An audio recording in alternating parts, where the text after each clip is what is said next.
this barrier is absolutely critical to border security. It's also what our professionals at the border want and need. Speaking from the Oval Office, President Donald Trump declared the situation at the southern border a national security threat, although he stopped short of declaring it an actual emergency.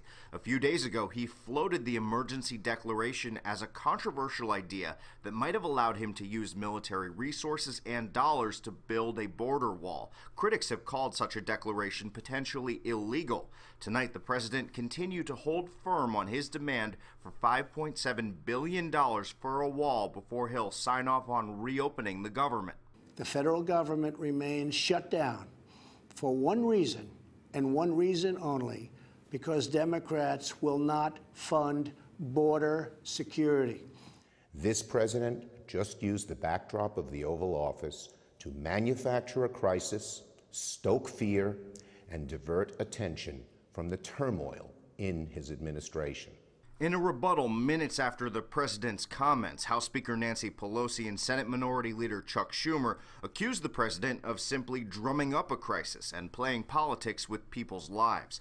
About 800,000 workers from Parks, the IRS, Homeland Security, and more departments will miss their first paychecks at the end of this week, including more than 10,000 right here in New York. Food stamp funding will run out by the end of the month. And TSA employees who've been forced to work without the promise of pay have already started to call in sick by the hundreds in protest.